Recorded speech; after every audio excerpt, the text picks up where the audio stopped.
Hello students, in this video we will be going to discuss about the first class of Thellophyta, that is Chlorophyceae. ठीक है, AC जो suffix है वो यहाँ पे use होता है एल्गी के लिए, क्लास को रिप्रेजेंट करने के लिए जो AC सफिक्स है वो हम लोग यूज़ करते हैं. ठीक है, तो सबसे जो पहली फर्स्ट क्लास है थैलोफाइटा की वो है क्लोरोफाइसी. ठीक है, क्लोरोफाइसी जो क्लास है उसको हम लोग कॉमनली क्या बोलते हैं बेटा, ग्रीन एल्गी बोलते हैं, और we can say green alga, इसके जितने भी मेंबर्स हैं उनको. नाउ अगर सबसे पहले हैबिटेट की बात करें सो दे आर प्रीडोमिनेंटली एक्वेटिक. ठीक है, एक्वेटिक हैबिटेट में ही ये सर्वाइव करते हैं. देयर ओरिजिन इज एक्वेटिक एंड ये सिर्फ एक्वेटिक हैबिटेट में ही सर्वाइव कर सकते हैं. एंड एक्वेटिक में भी मेनली फ्रेश वाटर के अंदर ये जनरली सर्वाइव करते हैं. ओके, नाउ इसके अलावा डिपेंडिंग ऑन देयर हैबिटेट कि ये कहाँ कहाँ पे मिलते हैं, जगह या फिर रीजन या एरिया के हिसाब से इनको और डिफरेंट फर्दर टाइप्स में इनको डिवाइड कर रखा है. डिफरेंट डिफरेंट जगह पे ये मिलते हैं. ठीक है, सबसे पहला टाइप है एंडोजोइक. एंडो मीन्स इनसाइड, सो एंडोजोइक वो एल्गा होंगे, वो क्लोरोफाइसी के मेंबर्स होंगे जो कहाँ रहते हैं, inside the body of any animal. किसी एनिमल की बॉडी के अंदर अगर एल्गा रह रही है, and it is possible, Chlorophyceae के जो कुछ मेंबर्स हैं वो दूसरे ऑर्गेनिजम्स की बॉडी के अंदर रहते हैं. अब ये कोई पैरासिटिज्म टाइप नहीं है, होस्ट एंड पैरासाइट वाला रिलेशन नहीं है, बट नॉर्मली ये उसके अंदर रहती है बॉडी के अंदर. ठीक है, थोड़ा सा डिफरेंट एक तरीके का क्या है, एसोसिएशन है. सो इसका जो एग्जांपल है वो है zoochlorella. Zoochlorella is a chlorophyceae, is a member of chlorophyceae, and ये जो है वो हाइड्रा के अंदर रहती है. ठीक है, द नेक्स्ट थिंग इज इसके अलावा एपिजोइक फॉर्म में भी ये मिल सकते हैं. एपिजोइक मतलब एपी मीन्स अप, है ना, किसी भी चीज़ के ऊपर. तो जब ये किसी एनिमल की सरफेस के ऊपर सर्वाइव करते हैं, उसकी बॉडी सरफेस के ऊपर रहते हैं, like in the case of Cladophora. Cladophora जो एल्गी है, क्लेडोफोरा एक ग्रीन एल्गी है. ये एल्गा जो है वो मॉल्युस्क जो होते हैं उनकी शेल के ऊपर सर्वाइव करती है, इनहेबिट करती है. ओके, नेक्स्ट थिंग इज कुछ सिम्बायोटिक फॉर्म में होते हैं. सिम्बायोटिक फॉर्म लाइकेंस बनता है, and lichens is the association of two forms, alga and fungi. So इसमें जो जनरली एल्गी यूज़ होती है, एल्गी जनरली जो लाइकेन फॉर्म करती है उसका एग्जाम्पल है ट्रेबॉक्सिया. ठीक है, trebouxia is the example of the fungi which form lichen as an mutual association.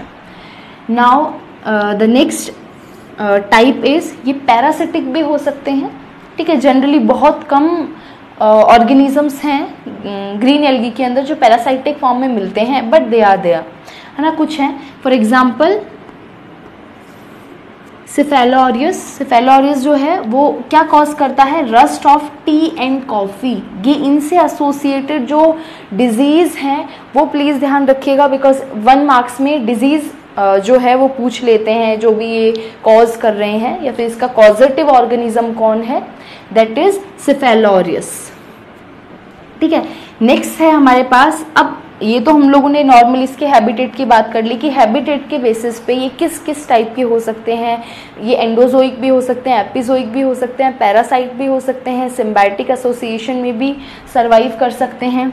ठीक है, now next thing we will be going to discuss about their thallus. देखिए इनके थैलस के अंदर, मतलब इनका जो बॉडी है वो डिफरेंट टाइप का होता है, लेकिन यूनिसेलुलर से फिलामेंटियस फॉर्म तक ये सर्वाइव, मतलब इनका वास्ट वेराइटी है. So will be going to discuss that. सबसे पहले यूनिसेलुलर फॉर्म्स मिलती हैं. ठीक है, क्लोरोफाइसी के अंदर, एंड 2 टाइप की होती हैं, unicellular flagellate and unicellular non flagellate. मतलब ऐसे यूनिसेलुलर ऑर्गेनिज्म जिनके पास फ्लैजिला होगा, एंड ऐसे यूनिसेलुलर ऑर्गेनिज्म और वी कैन से एल्गी जिनके पास फ्लैजिला नहीं होगा. सो एक चीज़ क्लियर है, अगर फ्लैजिला है देन वो चीज़ स्विमिंग और एनी जो भी मोटिलिटी वाला मूवमेंट है, ठीक है, वो चीज़ परफॉर्म करेगी. बट इफ़ एनी स्ट्रक्चर और any alga is not having any motile structure, that is mainly the flagella, then it is not able to move. वो नहीं स्विमिंग या फिर कोई मूवमेंट शो करेगी. ठीक है, सो यूनिसेलुलर 2 टाइप का हो गया. कौन कौन सा type, flagellate and non flagellate. Flagellate का एग्जाम्पल है हमारे पास क्लेमाइडोमोनास. क्लेमाइडोमोनास जो है वो एक यूनिसेलर एल्गा है which is having two same size isokont type of flagella इसके अंदर देखने को मिलता है। ठीक है, प्लीज़ आप इनका जो ड्रॉ है, मतलब इनका जो स्ट्रक्चर है वो प्लीज़ एक बार के लिए अपनी बुक में देख लीजिएगा। एनसीईआरटी में मेन जो आपके एग्जाम्पल्स हैं क्लोरोफाइसी के, उनको स्ट्रक्चर के साथ दे रखा है ना। ठीक है, वो चीज़ बिकॉज आजकल जो क्वेश्चंस आते हैं डायरेक्ट आपको कोई भी मतलब पिक्टोरियल फॉर्म में क्वेश्चंस आते हैं, कोई भी आपको डायग्राम दे दिया जाएगा एंड दे लास्ट की कौन सा एल्गी का मेंबर है, ठीक है, या फिर ये किस किंगडम में आता है। ठीक है, तो इस टाइप के वेरियस क्वेश्चंस फॉर्म होते हैं डायग्राम पे बेस्ड। तो प्लीज़ आपको डायग्राम तो साइड बाय साइड आपको चेक करते रहना है, आपको याद रखना है कि क्लेमाइडोमोनास आपको फटाफट से डायग्राम याद आ जाना चाहिए। ठीक है, वो सब आपकी बुक में है, so I am not going to mention here. ठीक है, बिकॉज इतना सा क्लास होती है, उसमें भी बहुत ज़्यादा टाइम लग जाता है अगर हम लोग पूरे डायग्राम्स को ड्रॉ कर करके एंड देन समझें तो, और इतना इंपॉर्टेंट नहीं है बिकॉज वो सेम चीज़ है जो आपकी एनसीईआरटी में अब यहाँ ड्रॉ करेंगे तो भी वही चीज़ है और वो आपकी एनसीईआरटी में भी सेम चीज़ है। बेटर आपका जो डायग्राम जो आता है वो एनसीईआरटी से ही उठ के आता है सेम, तो आपको वो पिक्चर एकदम क्लियर होनी चाहिए अपने ब्रेन में। ठीक है, नाउ नेक्स्ट है हमारे पास नॉन फ्लैजेलर या फिर non flagella the algae which is not having flagella as an in unicellular form and the example is chlorella and acetabularia. ठीक है, क्लोरेला जो है बेटा उसके अंदर साइंटिस्ट हैं केल्विन। आप लोग आगे पढ़ेंगे जब आप लोग प्लांट फिजियो पढ़ेंगे, अभी आपके 11th के सिलेबस में जब आप लोग प्लांट फिजियो पढ़ेंगे, ठीक है, उस केस में जब हम लोग फोटोसिंथेसिस वगैरह को बहुत डीपली डिस्कस करने वाले हैं, तब हम लोग एक साइंटिस्ट के बारे में पढ़ेंगे केल्विन, जिन्होंने केल्विन साइकिल को डिस्कवर किया था। तो वो जो केल्विन है उन्होंने अपना जो केल्विन साइकिल डिस्कवर किया था वो इसी एल्गी के अंदर डिस्कवर किया था, दैट इज क्लोरेला। ठीक है, इसके अलावा आपका एक और एग्जाम्पल है एसिटाबुलेरिया, एंड जो एसिटाबुलेरिया है ये भी हिस्टोरिकल या वेस्ट में बहुत इंपॉर्टेंट है। कैसे?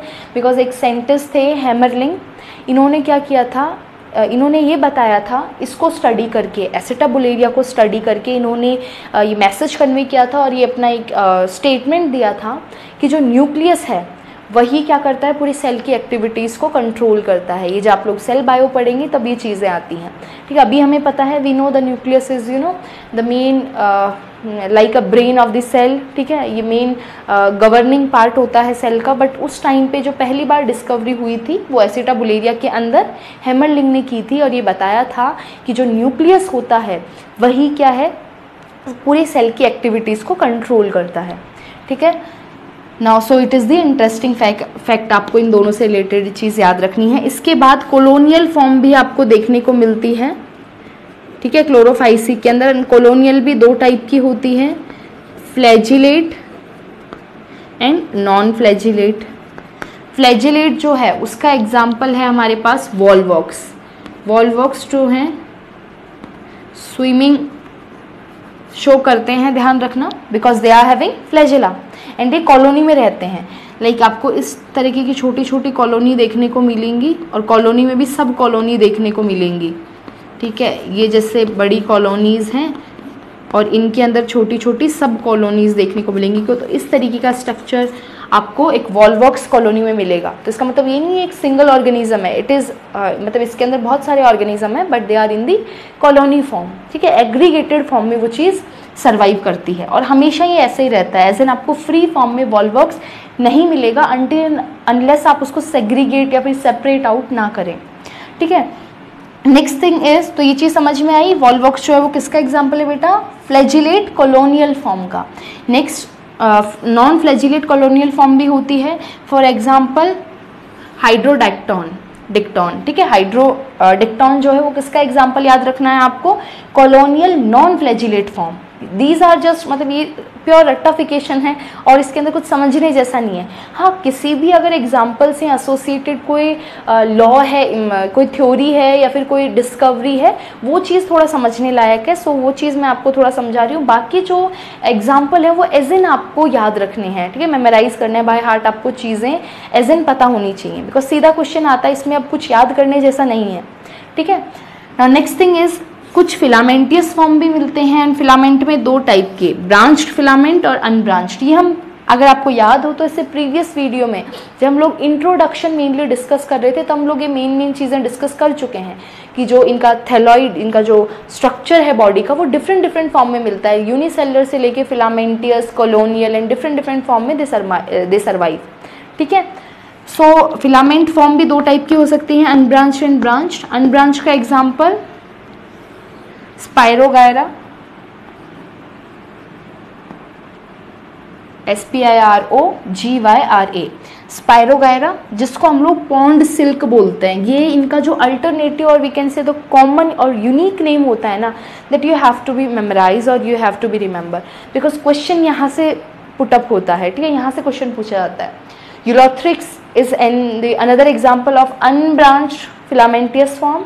यूलोथ्रॉक्स, इसको हम लोग पॉन्ड वूल बोलते हैं, बिकॉज ये इनके अपीरियंस की वजह से। स्पायरोगायरा जो बहुत शाइनी सा अपीरियंस देता है वाटर के अंदर, सिल्वर शाइनी सा अपीरियंस, और ऐसे लगता है कि बस जैसे कि कोई सिल्क है पॉन्ड के अंदर, इसलिए इसको पॉन्ड सिल्क बोला जाता है, उसको पॉन्ड वूल बोला जाता है, वो बहुत सॉफ्ट होता है Ulothrix.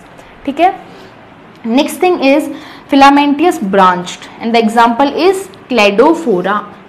Cladophora is the example of filamentous branch.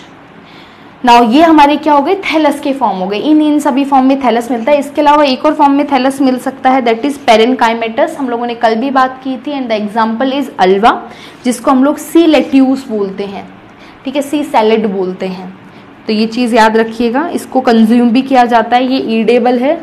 मैंने आपको कल भी बताया था, जो चीज़ पेरेनकाइमा, हमने पहले वीडियो में बात की है, जो चीज़ पेरेनकाइमा अपने अंदर पेरेनकाइमेटस सेल्स कंटेन करती है, that particular thing can be edible. उस चीज़ को या फिर उस प्लांट को, उस फॉर्म को ईट किया जा सकता है, वो ईडेबल है। ओके, सो ये चीज़ समझ में आई, इट इज़ क्लियर नाउ अब हम लोग बात करते हैं। देखो, ये तो हमारा पहला पॉइंट हमने बात की इसके हैबिटेट के बारे में, देन थैलस के बारे में, and the third thing is हमारे पास थर्ड थिंग क्या है, cell wall. In we know जो एल्गी होती हैं या फिर जो ये थैलोफाइटा है, they are having cellulosic cell wall as an, but cellulose के साथ साथ एक और सब्सटेंस इनके अंदर मिलता है, that is pectin. cellulose plus pectin, so their cell wall is made up of cellulose plus pectin, and pectin is always outer layer, combination में नहीं मिलेगा, आउटर पेक्टिन की लेयर होगी, देन उसके बाद क्या होगी, सेल्यूलोज की लेयर होगी, so it is the inner layer. Okay, next thing, अगर पिगमेंट्स की इनके अंदर बात करें तो अब पिगमेंट्स की बात ऑटोट्रॉफिक है, फोटोसिंथेसाइज करते हैं, so they have to be have any इनके पास कुछ ना कुछ पिगमेंट होना चाहिए। So for that purpose they are having 4 type of pigments, chlorophyll a, chlorophyll b, carotenoids या we can say carotene, carotenoid के अंदर कैरोटीन एंड ज़ेंथोफिल। ये चारों मेजर पिगमेंट्स हैं जो आपको याद रखनी ही है। ध्यान रखिएगा, बहुत इंपॉर्टेंट चीज़ है, क्वेश्चन पूछे जाते हैं। आप जब भी इन तीनों क्लासेस को हम लोग देखेंगे, थैलोफाइटा की 3 मेजर क्लास हम लोग को पढ़नी है, Chlorophyceae, Phaeophyceae and Rhodophyceae, green algae, brown algae and red algae respectively. ये हमको पढ़नी है। इन तीनों को के अंदर कुछ पॉइंट्स हमें हमेशा इनके एज एन डिफरेंस याद रखने हैं। ठीक है, वो क्या होंगे, सबसे पहले तो हमें इनका जो भी फॉर्म है, जिस फॉर्म में इनका थैलस मिलता है, ठीक है, इसके अलावा इनके अंदर रिजर्व फूड क्या क्या है, सबके अंदर थोड़ा बहुत डिफर चीज़ होती है। पिगमेंट्स, जो मेजर डिफरेंस आता है वो पिगमेंट्स का आता है, ध्यान रखिएगा। So pigments you have to be remember, ठीक है, for your exam point of view. Now next thing is, इनके अंदर जो रिजर्व फूड होता है वो है बेटा स्टार्च। क्या है, स्टार्च है। इनके अंदर रिजर्व फूड क्या होता है, स्टार्च की फॉर्म में होता है। ये हम लोगों ने जब नॉर्मल इंट्रोडक्शन हम लोग पढ़ रहे थे तब भी बात की थी। ठीक है, एक इनके अंदर रिजर्व फूड एक स्पेशलाइज्ड सब्सटेंस की वे में मिलता है, that is pyrenoid, and it is again the important term. Question यहाँ से मोस्ट फ्रिक्वेंटली पूछा जाता है, what is pyrenoid. So pyranid is the structure which is having protein in the center and the protein molecule is surrounded by the sheath of starch. तो ध्यान रखिएगा, what is pyranid? पायरेनॉइड का structure हम यहाँ देखते हैं, बीच में एक प्रोटीन मॉलिक्यूल है, ठीक है, और साइड में क्या है, स्टार्च की शीथ है, which is surrounding this central protein molecule. So it is starch, sheath, and the centermost is protein. And ये जो कंप्लीट स्ट्रक्चर है ये कहलाएगा हमारा पायरेनॉइड. इट इज़, ये ध्यान रखना, बहुत बार कंपोजिशन पूछा जाता है. इवन आपके नेट लेवल पे भी बहुत बार ये क्वेश्चन आता है कि आपका जो पायरेनॉइड होता है उसमें सेंटर पोजीशन पे कौन है और पेरीफेरी में कौन है, या फिर शीथ कौन बना रहा है और सेंट्रल पोजीशन कौन, किसके पास सेंट्रल पोजीशन रहती है. तो ये सीधा क्वेश्चन पूछा जाता है. तो पायरेनॉइड याद रखना है, पिगमेंट्स बहुत अच्छे से याद रखने हैं, ठीक है. और रिजर्व फूड इनका क्या है, स्टार्च के फॉर्म में है ना. रिजर्व फूड स्टार्च के फॉर्म में, ये भी एक स्टार्च की फॉर्म है, बट सेंटर में क्या है हमारे पास, प्रोटीन आ जाता है, तो इसको पायरेनॉइड बोल देते हैं. Is it okay. एंड ये जो पायरेनॉइड है ये हमारे जो क्लोरोफिल होता है उसमें डिफरेंट टाइप का जो क्लोरोफिल है एक एल्गा के पास, उसके अंदर स्टोर फॉर्म में आपके पायरेनॉइड्स मिलते हैं. Now a very important thing is, जो आपको हमेशा याद रखनी है वो ये है कि ये एंसेस्टर हैं, they are generally termed as ancestor of land plants. Land plant के एंसेस्टर इनको बोला जाता है. The reason behind they are most advanced alga. ये मोस्ट एडवांस्ड एल्गा हैं और इनको क्या माना जाता है, ancestor of land plants. Why? Because they are having many similarities to the land plants. ये जो हैं आपके जो क्लोरोफाइसी के जो मेंबर हैं इनमें बहुत ज़्यादा सिमिलैरिटीज़ देखी गई है लैंड प्लांट्स हैं. अब ये तो एक्वेटिक हैं, लैंड प्लांट तो बहुत कॉम्प्लेक्स और बहुत इवॉल्व्ड फॉर्म है, ठीक है. सो 3 आपको पॉइंट याद रखने हैं, 3 मेजर पॉइंट है जिसकी वजह से इनको हम लोग एंसेस्टर ऑफ लैंड प्लांट्स बोलते हैं, ठीक है. क्या क्या वो 3 पॉइंट है. सबसे पहला पॉइंट, दोनों के अंदर क्लोरोफाइसी और जो हायर प्लांट्स होते हैं दोनों के अंदर जो पिगमेंट है वो सेम है. जो यहाँ पे पिगमेंट है वही हायर प्लांट्स में देखने को मिलते हैं, मतलब यही इवॉल्व होकर हायर प्लांट्स बने होंगे. We can conclude. The next point is, इनके अंदर जो रिजर्व फूड है दैट इज द स्टार्च, है ना, वही सेम रिजर्व फूड हम लोगों को हायर प्लांट्स के अंदर देखने को मिलता है, that is the starch only. So this is the next point. And the third most important point is, इनके अंदर ये जो हमारे क्लोरोफाइसी है इनके अंदर जो सेल वॉल है वो सेल्यूलोज एंड पेक्टिन के मिलके बनी होती है, सेम एज हायर प्लांट्स जो आपके लैंड प्लांट्स होते हैं. They are also having cell wall composed of cellulose and pectin. So by this 3 point we can conclude that they are the most advance. Most advance क्यों है? Because इनसे ही क्या बने हैं, जो रोडोफाइसी या फिर आपकी फियोफाइसी है वो इनसे क्या है, इवोल्यूशनरी बेसिस पे लोअर क्लासेस हैं, ये हायर क्लास है, ठीक है. एंड यही आगे क्या करती है, इवॉल्व होके हायर प्लांट्स इससे बने हैं. तो ये चीज़ आपको याद रखनी है. क्वेश्चन आता है कौन सी एल्गी से हायर प्लांट्स जो है वो इवॉल्व हुए हैं, तो that is chlorophyceae. Most advance alga है, बहुत ज़्यादा सिमिलैरिटीज़ हैं इसकी हायर प्लांट से. The 3 major similarities we know. कौन कौन सी? एक तो सेल वॉल दोनों के अंदर सेम है, हायर प्लांट्स एंड क्लोरोफाइसी के अंदर, ग्रीन एल्गी के अंदर, ठीक है. इसके अलावा दोनों के अंदर starch as a reserve food है, एंड इसके अलावा दोनों के अंदर जो पिगमेंट्स हैं for the photosynthesis they are also pretty much similar, we can say same है. बहुत थोड़ा बहुत कोई क्वाइट हल्का बहुत डिफरेंस है, दैट कैन बी नेग्लिजिबल, ठीक है. तो ये थिंग्स, ये हम लोग ने पर्टिकुलर चीज़ें डिस्कस की हैं ना. अब इसके बाद हम लोग डिस्कस कुछ और कैरेक्टर्स. इसके अलावा हमारे पास बचता है रिप्रोडक्शन, है ना. हम लोगों ने बात किस किस की कर ली, इनका हैबिटेट, ठीक है, इनका थैलस. इसके बाद हम लोगों ने बात कर ली सेल वॉल और क्या कंपोजिशन है, एंड पिगमेंट्स. 4th नंबर पे हमने बात की पिगमेंट्स की. एंड देन हम लोगों ने कुछ एक इम्पॉर्टेंट बात जो जानी है, रिजर्व फूड हम लोगों ने देख लिया. एंड हम लोगों ने और क्या देखा है कि ये क्या है, मोस्ट एडवांस एल्गा है. नाउ हम लोग क्या पढ़ेंगे, इनके अंदर रिप्रोडक्शन देखेंगे. And after reproduction we will discuss economic importance. Okay, now will discuss reproduction.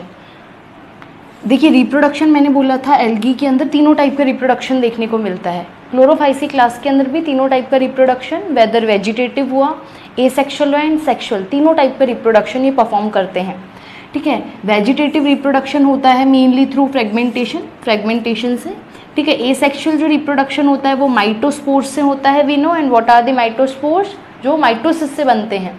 Asexual reproduction में माइटोसिस से सिग्निफिकेंट टाइप ऑफ डिवीजन होता है. एंड अगर आप एग्जांपल देखें स्पोर्स की तो जूस्पोर हो गया, एप्लेनोस्पोर हो गया, ठीक है, काइनेटीज हो गया, हिप्नोस्पोर्स हो गया, जो हम लोगों ने कल डिस्कस किए हैं वो सभी टाइप के स्पोर्स ये जनरली एसेक्सुअल रिप्रोडक्शन से फॉर्म कर सकते हैं। The next is sexual reproduction. अब सेक्सुअल रिप्रोडक्शन तीनों टाइप का ही होता है इनके अंदर, आइसोगैमस भी होता है, एनाइसोगैमस भी होता है एंड ऊगैमस भी होता है। ये हम लोग अच्छे से जानते हैं अभी कि आइसोगैमस जब दोनों जो गैमेट्स हैं जो फ्यूज़ करने वाले फर्टिलाइजिंग जो गैमेट्स हैं दोनों अगर वो सिमिलर हैं मॉर्फोलॉजी में तो उनको आइसोगैमेट्स बोला जाता है। If they are not similar in their morphology then they are termed as anisogamous and if the male structure is small and with flagella and the female structure is quite large and without flagella, then this particular type of fertilization in which these two gametes are taking part, this particular type of syngamy or fertilization will be termed as oogamous. Okay, तो I think ये तीनों term clear हैं। हम लोग बार बार इसको discuss नहीं करेंगे because मैंने इंट्रोडक्शन के अंदर इस चीज़ को बहुत अच्छे से समझा है, इफ़ यू रिमेंबर, तो ये चीज़ आपको बेटा पता होनी चाहिए। ओके, नाउ अगर इसके बाद हम लोग डिस्कस करेंगे लाइफ साइकिल। लाइफ साइकिल मैंने आपको बोला था कि पूरी लाइफ में वो हेप्लॉन्टिक रह रहे हैं, डिप्लॉन्टिक रह रहे हैं, इस बेसिस पे उनकी लाइफ साइकिल होती है। जनरली हम लोगों ने क्या बोला था कि वो हेप्लॉइड होते हैं, जो एल्गीज होते हैं वो जनरली क्या होते हैं, हेप्लॉइड होते हैं, थैलोफाइटा के मेंबर्स।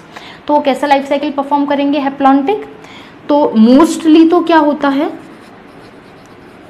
मोस्टली तो हेप्लॉन्टिक लाइफ साइकिल होता है। और हेप्लॉन्टिक किसके अंदर होता है, जिसके अंदर मतलब ऐसे एल्गी या फिर ऐसा ऑर्गेनिज्म जो खुद एन कंडीशन हेप्लॉइड कंडीशन में है वही कौन सा लाइफ साइकिल फॉलो कर सकता है, haplontic. We know haplontic life cycle क्या होता है, इजीली हमें पता है, हम लोगों ने समझा है with diagram and cycle also. And इसके अंदर जो मेन मेजर जो एक फिनोमिना है जो आपको याद रखना है वो है यहाँ पे मियोसिस कैसा होता है, जायगोटिक मियोसिस।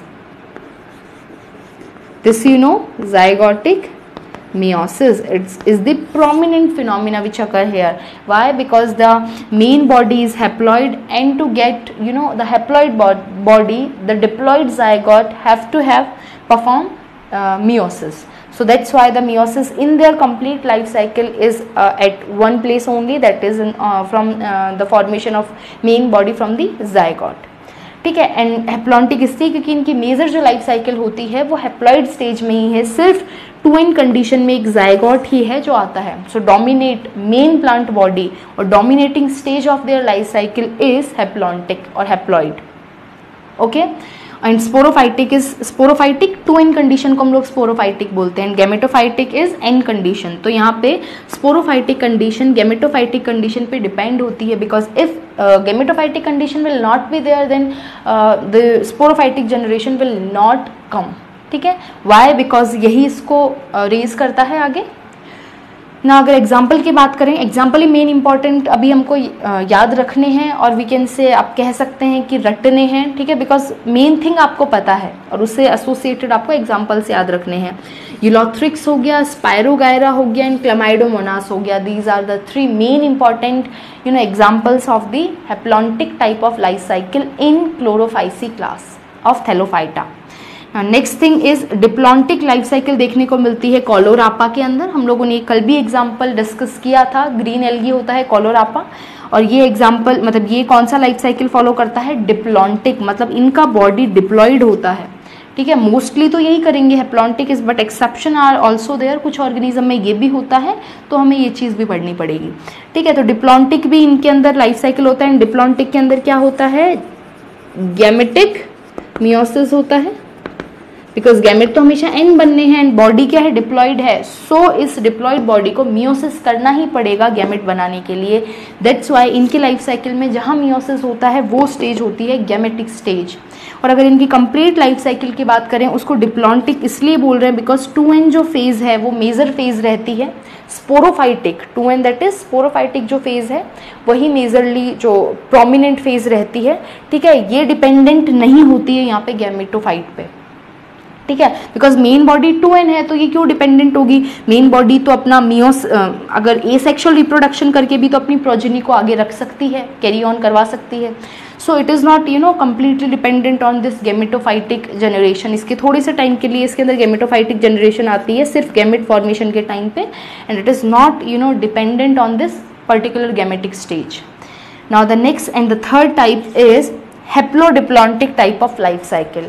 हेप्लोडिप्लॉन्टिक मैंने बोला था, पहला जो नाम है वहाँ से लाइफ साइकिल स्टार्ट होगी. हेप्लो मतलब हेप्लॉइड है ऑर्गेनिज्म, ठीक है, एंड देन वो क्या करता है, हेप्लॉइड ऑर्गेनिज्म जाइगोट बन जाता है फर्टिलाइजेशन के बाद. देन ये जो जाइगोट है यही डिवाइड होके एक स्पोरोफाइटिक प्लांट बना लेता है, स्पोरोफाइटिक स्ट्रक्चर बना लेता है जो एज इन इंडिपेंडेंटली सर्वाइव कर सकता है.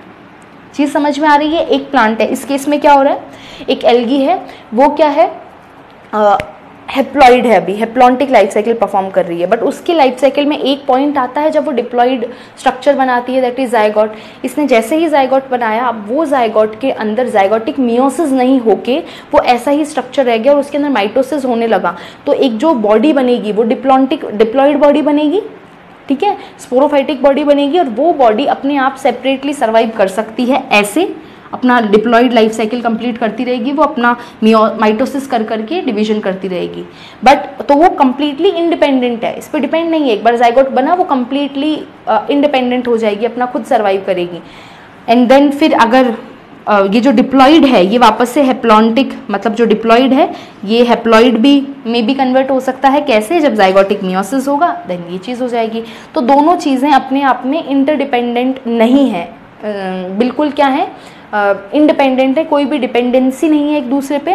बिकॉज जो हेप्लॉइड स्टेज है वो मियोसिस कर करके चाहे तो माइटोसिस कर करके, स्पोर फॉर्मेशन कर करके, एसेक्सुअल रिप्रोडक्शन कर करके अपने आप को मेंटेन कर सकती है. ऐसी अगर एक बार इसने जाइगोट बना दिया तो जो स्पोरोफाइटिक जो प्लांट हो गया, फिर दूसरा स्ट्रक्चर बन रहा है, वो भी अपने आप में माइटोसिस कर करके सर्वाइव कर सकता है. तो दोनों एक दूसरे पे डिपेंड बिल्कुल नहीं है, they are independent structures.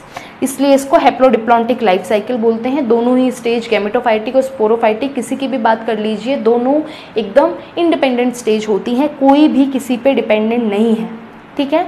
And the examples are ulva and cladophora. Very easy, I am thinking so. बहुत हार्ड वाली चीज़ है ही नहीं. अगर आपने इससे पहले वाला वीडियो देखा है तो, इफ़ अगर नहीं देखा है, मैं पहले बोलती हूँ, किसी भी क्लास का, हम लोग जो भी किंगडम पढ़ रहे हैं उसका इंट्रोडक्टिव जो आपका वीडियो होता है, it is pretty much important. Why important, because उसके अंदर जो भी हम लोग कैरेक्टर्स पढ़ते हैं उन्हीं कैरेक्टर्स को आगे हम लोग क्लासेस के अंदर पुट करते हैं just. So you have to remember that particular introductory part of the kingdom. आपको उस kingdom का introductory session जो part है वो चीज़ आपको याद रखनी ही रखनी है, so that आप easily आगे differentiate करके चीज़ों को segregate करके रख सको, ठीक है. Now ये चीज़ हो गई है. अब हम लोग start करते हैं economic importance, the last part of chlorophyce. economic importance की अगर बात करें तो पहला नाम आता है अल्वा का.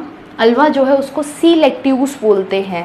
ये सैलेड की तरह कंज्यूम किया जाता है यूरोपियन कंट्रीज़ के अंदर, ठीक है. हम लोग इसको सैलेड की तरह यूटिलाइज़ करते हैं वहाँ पे, थोड़ा इसको ड्राई करके, ठीक है, और फिर इसको यूज़ किया जाता है, ठीक है. It is edible. Why edible we know, अगर हम लोगों ने इसका थैलस पढ़ा था तो वो पेरेनकाइमेटस था, that's why. Next thing is, दूसरा एग्जाम्पल जो है वो है क्लोरेला. क्लोरेला जो है उसको स्पेस एल्गी बोला जाता है, ध्यान रखिएगा. वाई, बिकॉज ये जो है इसके पास हाई अमाउंट ऑफ, क्लोरेला के जो सेल है it is having high amount of protein. And जो भी स्पेस रिसर्चर्स होते हैं, एस्ट्रोनॉट्स होते हैं, वो जब भी रिसर्च के लिए स्पेस फील्ड में जाते हैं तो वो एज इन बहुत सारा फूड नहीं ले जा सकते ना, तो रॉकेट पूरा फूड से ही भर जाएगा, फिर जो भी आप क्राफ्ट लेके जा रहे हो स्पेस क्राफ्ट होगा वो. तो ऐसा चीज़ नहीं है कि आपने सब भर लिया. ये क्या करते हैं, ये बहुत लाइट और बहुत छोटी चीज़ है क्लोरेला, तो इसको वो लोग जनरली टैंक के अंदर क्या कर लेते हैं, उगा लेते हैं, ठीक है, टैंक के अंदर ग्रो करवा लेते हैं. देन वो इसको कंज्यूम करते हैं, तो ईजिली उनका जो बॉडी है वो जो है वो एनर्जी उनको मिलता है, वो सर्वाइव कर पाते हैं, ठीक है. तो इसके अंदर लार्ज अमाउंट ऑफ प्रोटीन होता है. आफ्टर सबसे फर्स्ट किसके अंदर है, हम लोगों ने पढ़ा था spirulina, if you remember. Spirulina जो है उसके अंदर लार्जेस्ट अमाउंट ऑफ प्रोटीन होता है, उसको भी मेनली स्पेस रिसर्च के अंदर यूज़ किया जाता है. And the second name is chlorella, that is an algae. And जो स्पाइरुलिना है वो क्या है हमारे पास, बैक्टीरिया था। तो प्लीज़ ये चीज़ें याद रखिए, इंटरकनेक्टेड। आप जब भी ये पढ़ेंगे तो आपको पता होना चाहिए। अच्छा, chlorella and spirulina are two things, है ना, जो मेनली प्रोटीन के लिए कंज्यूम किए जाते हैं। स्पेस एल्गा इसको बोलते हैं, चीज़ ध्यान रखिएगा। नाउ नेक्स्ट थिंग, और क्लोरेला से एक एंटीबायोटिक बनती है, क्लोरेलिन। ठीक है, क्लोरेलिन जो है बेटा वो एक एंटीबायोटिक है जो बैक्टीरिया के अगेंस्ट काम करती है। Next thing is, third number पे हमारे पास आता है एसिटोबुलेरिया। एसिटोबुलेरिया का जो स्ट्रक्चर है वो अम्ब्रेला शेप होता है, that's why they are termed as umbrella plant. Okay, and ये जो है ये इसलिए प्रसिद्ध हैं because they are famous. Why? Because they are largest plant cell. ये एक सेल, सिंगल सेल होता है एसिटोबुलेरिया वी नो, एंड इनकी जो सेल होती है वो बहुत बड़ी होती है, दैट इज 10 सेंटीमीटर। ठीक है, प्लांट, पूरे प्लांट किंगडम के अंदर सबसे बड़ा सेल यही होता है acetabularia, that is 10 centimetre. Next example is cephaleuros. Cephaleuros जो है वो एक पैरासाइट है, वी नो। कॉफ़ी एंड आपका जो टी है उसमें रस्ट फॉर्म करता है, हम लोगों ने पढ़ा था। ठीक है, नेक्स्ट थिंग इज कारा। कारा को हम लोग स्टोन वर्ट भी बोलते हैं, ध्यान रखिएगा। इनके जो यूनिक, ये जो एक स्पेसिफिक जो नेम है ना, इनके कॉमन जो नेम है, उस चीज़ को ज़रूर आप लोग याद रखिएगा, बिकॉज उससे क्वेश्चंस बनने के चांसेस बहुत ज़्यादा होते हैं। ठीक है, बिकॉज ये तो वही ना, एग्जामिनर में भी दिमाग है, आप एसिटोबुलेरिया ये सब रट के बैठे हैं। अब बच्चे ये सोचते हैं अच्छा ये थोड़ा सा, ये इसको क्या याद रखना, बट फिर वो यहीं से क्वेश्चन पूछते हैं। ठीक है, the examiner is more smarter than you and me also. So next thing is, हमारे पास क्या है, चारा है, और सॉरी कारा, चारा कुछ भी बोल लीजिए, मेनली कारा। और ये क्या है, स्टोन वर्ट है इसका कॉमन नेम। और ये जो है वो क्या करता है, अपनी सरफेस के ऊपर कैल्शियम गैदर कर लेता है, इकट्ठा कर लेता है। ये चीज़ ध्यान रखिएगा, इसकी एक खास बात है। ठीक है, सो हम लोगों ने ये 4 से 5 क्या किए हैं, कुछ मेंबर्स डिस्कस किए हैं क्लोरोफाइसी के विद देयर इकोनॉमिक इम्पोर्टेंस, कि इनका क्या इम्पोर्टेंस है। ठीक है, as an economy purpose. And ये हम लोगों ने क्या डिस्कस कर लिया, complete reproduction and life cycle discuss कर लिया। लाइफ साइकिल तीनों देखने को मिल रहे हैं क्लोरोफाइसी क्लास के अंदर, और तीनों के एग्जाम्पल बिल्कुल अच्छे से रट लीजिएगा अगर आपको अच्छे मार्क्स चाहिए हैं तो। If you want to grab such good marks then you have to be remember, because bio में चीज़ें रटनी तो पड़ेंगी। वी कांट से कि हर चीज़ समझनी है, एग्जाम्पल्स तो यू हैव टू बी ना, वो तो करना ही पड़ेगा ना, कोई याद करने का। If you have any trick then you can apply. अगर आपके पास कोई ट्रिक है, आप बोलते हो कि रटना ज़रूरी नहीं है, ऐसे हो जाता है, देन डू बाय योरसेल्फ, है ना, अपने हिसाब से आप उसको याद कीजिए। बट मेरे हिसाब से तो मैं यही कहूँगी कि एग्जाम्पल को रटने के लिए, मतलब एग्जाम्पल को याद करने के लिए कुछ ऐसा अलग सा कुछ होता नहीं है। ट्रिक बनाते हो तो भी पहले ट्रिक को याद करो, फिर एग्जाम्पल्स को याद करो, सो वो थोड़ा सा एक वास्ट चीज़ हो जाती है अकॉर्डिंग टू मी। बट वही ना, अलग अलग पीपल्स का अपना अपना परसेप्शन होता है with a particular topic, so you can do by yourself. If अगर आपको कोई ट्रिक से याद करने में मज़ा आता है ना, डिफरेंट टाइप के पीपल्स होते हैं, तो वो अपने हिसाब से आप अपना देख सकते हैं। ठीक है, ऐसे कर लीजिएगा लर्न, अगर आपको जैसे भी करना है। बट ये चीज़ ध्यान रख लीजिएगा कि आपको याद तो करना ही है, बिकॉज क्वेश्चन बनते हैं। Life cycle is very important, I am saying, and इसके अंदर ये जितने भी हम लोग इकोनॉमिक इंपॉर्टेंस देख रहे हैं, it is also important, and mainly life cycle with pigments and all, जो हम लोगों ने अभी तक पढ़ा है। ठीक है, so in the next video we'll be going to discuss about the next class of thallophyta, that is phaeophyceae. Okay, and we commonly call that Phaeophyceae as brown algae. Okay, thank you.